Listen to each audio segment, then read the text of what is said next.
Well, welcome back to our Project Plus playlist. So we're on domain 4, which is Basics of IT and Governance, 18% of the exam. And we're on item 4.5, Explain Operational Change Control Processes During an IT Project. We're taking this right from CompTIA's exam objectives. So I'll link to this down below. And yeah, here's where we are. This is an okay chunk of a section, so let's get into it. Happy day. So, IT infrastructure change control.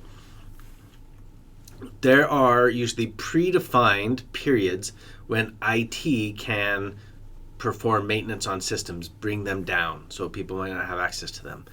A lot of places where I've worked, these are, of course, in the middle of the night, which is why I joke a lot with my students about wanting to sleep, and so we should automate as much as possible.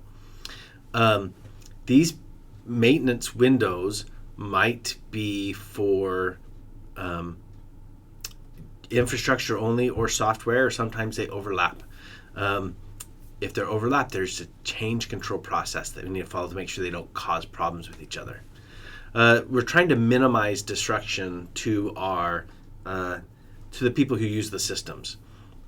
So that's why we usually do it when possible in the middle of the night when people aren't using them. Although if you're a global organization, that still doesn't work. That's why going back to an earlier domain, having the tiered architecture, so you can take one out, patch it, put it back in, and things just hopefully stay going. Trying to minimize the outage as much as possible. And it is possible in most systems to bring that outage time down to 0. So it's not always easy, but it's doable. So customer notifications usually need to notify people that a system's going to be down. This can be through just when people are logging in or going to the site. There's a banner. Oftentimes we have to send out an email as well. Other times it might be critical enough that you need to call people so that we can build the trust needed to be able to have good relationships with people with our systems. There should be a rollback plan. If something doesn't go well, how are you going to recover from it? And there's also validation. How are we going to validate that our change is complete and it does what we said it's going to do?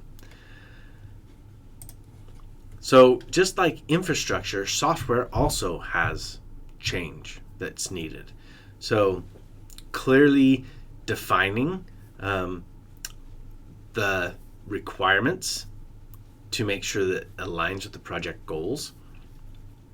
Performing a risk assessment on it. On occasion, you might pause things. So right before go live, oftentimes there's a week when no changes are allowed at all. And if something needs to happen in that time frame, the question is, okay, are we going to allow it? And if we're going to allow it, does that mean we're pushing our go live back? So, testing.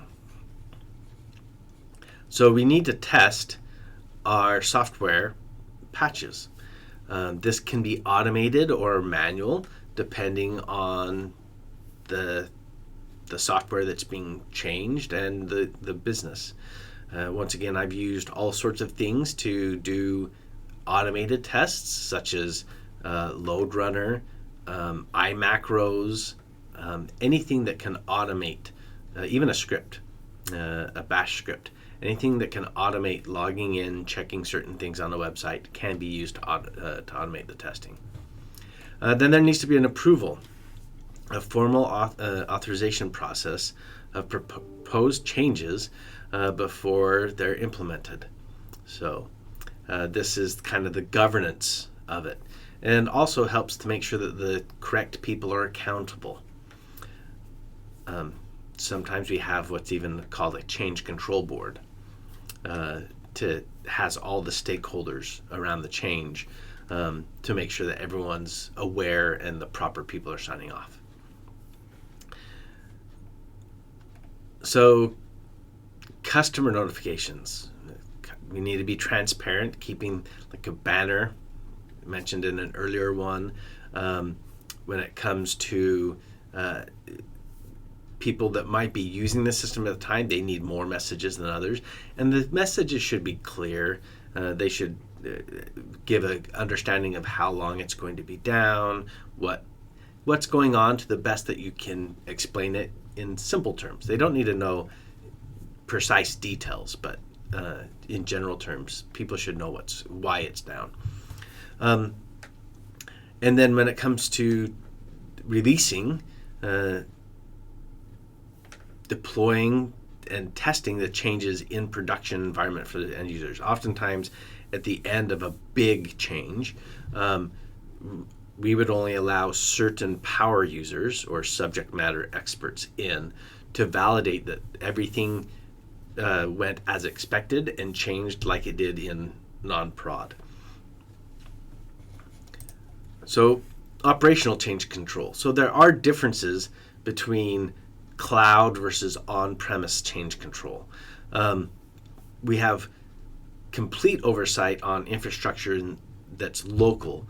Stuff that's in the cloud, there might not. And there's a shared responsibility model, going back to that pizza as a service in the prior video, depending on what you're using in the cloud. The cloud also allows for a continuous integration, continuous development process. We refer to this as a pipeline. The CI/CD pipeline allows you to automate a lot of the change control process.